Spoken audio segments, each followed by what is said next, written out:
La mañanera de Ángel correspondiente al jueves de la semana en curso. Comentaré hoy con usted un tema relacionado con la reunión que se celebra anualmente por estos días de los embajadores y cónsules de México en el exterior. A esta reunión acuden altos funcionarios y el presidente de la República mismo para explicarles o para plantearles algunas líneas generales de la política exterior del gobierno y buscar que ellos tomen esos elementos para, vamos a decir, guiar su labor en aquellas ciudades o en aquellos países donde se encuentran designados. Esta vez no fue la excepción y acudieron el presidente de la República y algunos funcionarios, entre ellos podemos destacar al secretario de Hacienda y al jefe de la oficina, el ingeniero Alfonso Romo. Vamos primero, y el canciller ni se diga, vamos a ver primero lo que dijo el presidente de la República. El presidente tiene la costumbre, vamos a decir, no sé si imprudente siempre, pero eso lo caracteriza, particularmente en lo que se refiere a los temas mexicanos. Suele denostar a sus adversarios, reales o inventados, burlarse, esquivar o eludir alguna explicación, alguna respuesta concreta a pregunta concreta, y siempre busca salirse por aparentes chistoretes de tengo otros datos o eso no es cierto, pero al final de cuentas no responde, no aclara y mucho menos precisa los datos que tiene y queda por ahí entre azul y buenas noches sus respuestas. En la parte que corresponde a tratar a sus adversarios, el presidente cometió una falta que yo diría imperdonable. Primero presume algo que no existe, la política exterior mexicana que es alabada o reconocida en todas partes, dijo él, etcétera, etcétera, una serie de adjetivos autolaudatorios, cuando en realidad la política exterior mexicana que ha sido puesta en práctica por este gobierno y específicamente por quien lo encabeza, por López, ha retrocedido en lo que se refiere al respeto de los derechos humanos, respeto por la democracia, y se ha, no va a decir coaligado, pero se ha unido a ese grupo de países como Cuba, Venezuela y ahora Argentina, que no se caracterizan por su respeto a la libertad individual, al respeto a los derechos humanos y mucho menos a la libertad económica. Por el contrario, tanto Venezuela como Cuba y ahora Argentina, que parece que quieren revivir las ideas acedas y algunas veces populistas, otras apoyando a los nazifascistas, etcétera, de Juan Domingo Perón. De tal manera pues que plantear la política exterior mexicana como lo máximo, etcétera, no pasa de ser un exceso. Pero hay algo que dice el presidente que creo que debe haber generado cierta molestia en las cancillerías y en las oficinas de los gobernantes en América Latina y el Caribe. Dijo él que como producto de esa excelente política exterior y nosotros somos el Juan Camaney, el one and only, ya se empieza a ver a México otra vez como el hermano mayor de América Latina y el Caribe. Esta expresión del hermano mayor es una expresión que cayó en desuso hace muchísimos años. Es un exceso tanto en lo que se refiere a las dimensiones de nuestra economía, al tamaño del país, al tamaño de su población, pero también es una muestra de esa soberbia, de esa aspiración de los gobernantes mexicanos a ser o a tener casi de manera monopólica controlado el liderazgo en América Latina.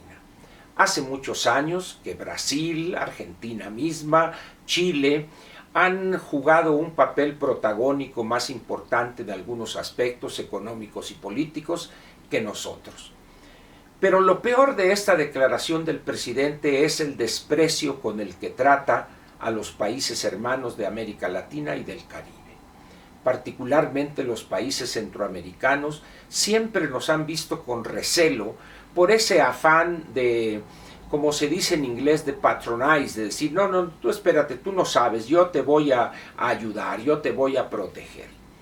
El presidente debería moderar ese tipo de expresiones que lo único que producen es un rechazo a México y a los mexicanos.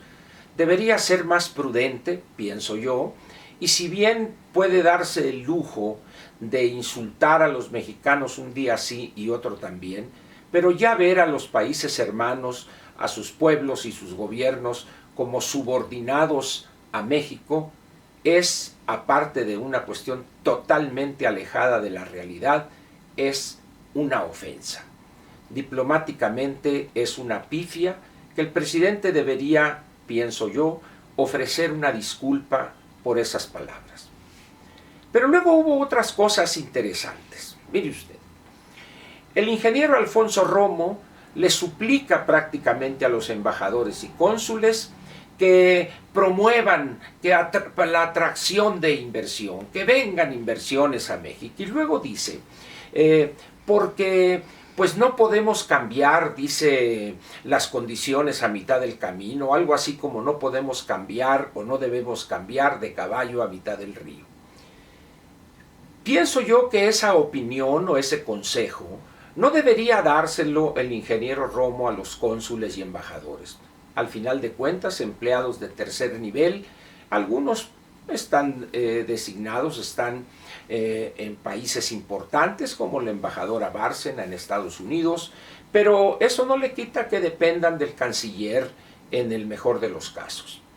En esas condiciones, pues, a quien debería dirigir en privado esas palabras es al presidente López. ¿Por qué? Porque quien ha cambiado las condiciones a mitad del camino, y ahí está el ejemplo del nuevo aeropuerto internacional de México y los contratos con las compañías que construyeron gasoductos para la Comisión Federal de Electricidad, causando una situación diplomática compleja y molesta, particularmente con Canadá, como consecuencia de esa visión de los años 30 en materia de energía. El ingeniero Romo, pues, debería mejor canalizar sus planteamientos a quien ha violado a mitad del camino o se ha cambiado a mitad del camino del caballo. Y esto es importante señalarlo porque el inversionista lo que busca hoy es seguridad jurídica, expresada esta en la permanencia de las reglas que se le dice existen en el momento en que él realiza su inversión. Él parte de la base de que esas reglas van a permanecer durante el periodo que dura su inversión, de tal manera pues que cuando un gobierno llega y cambia esas reglas, en ese momento estimula la desconfianza en el inversionista y que sus inversiones o salgan del país o se retraigan y permanezca, vamos a decir, estancado el monto de las inversiones. El presidente de la República es muy propenso a eso. ¿Por qué? Estamos viviendo en fines del segundo decenio, que es este año, no es el primero del tercero, aunque digan unos que sí, no es así. Y las reglas en el mundo hoy son muy claras, pero el presidente vive un mundo desfasado. Vive en los años 60, 70, allá con Echeverría, con López Portillo. Esa es su visión, ese es su esquema mental frente a la economía y la política. De tal manera, pues, que por más que digan y que el TEMEC y que ya se va a firmar y la mentira que te eché, al final de cuentas las ideas del presidente seguirán siendo las mismas. Y luego cerramos esto con el secretario de Hacienda, donde dice, bueno, debemos aprovechar este ambiente y que el TEMEC y traer inversiones a México, pero lo único que no dicen es que las inversiones o los inversionistas desconfían hoy de México y de su gobierno por las condiciones de violencia e inseguridad que parecen campear en el territorio nacional sin control alguno, en la impunidad total, pero no se atreven a decir que el culpable de eso es el jefe de ellos, el presidente. Entonces lo dicen de manera general, que vengan inversiones. Claro que para que vengan hay que respetar el Estado de Derecho, etcétera, etcétera, pero no se atreven a decir quién es el responsable de eso. Y el único responsable de ese nivel de inseguridad, de ese nivel de violencia, es el mismo presidente de la República hoy, que con los abrazos no balazos y becarios no sicarios, ha enviado un mensaje de impunidad, el cual lo han tomado a pie juntillas los malandros, los delincuentes, y les digo, prácticamente nadie les hace frente en el país.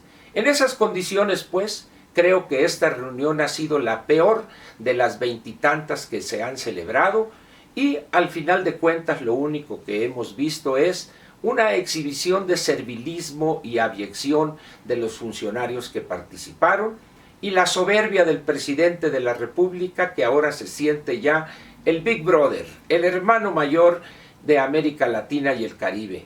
Habría que preguntarles a los cancilleres brasileño, argentino, chileno y de otros países para ver qué piensan de este exceso de soberbia de nuestro presidente.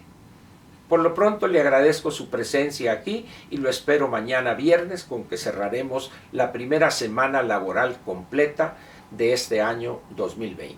Muchas gracias.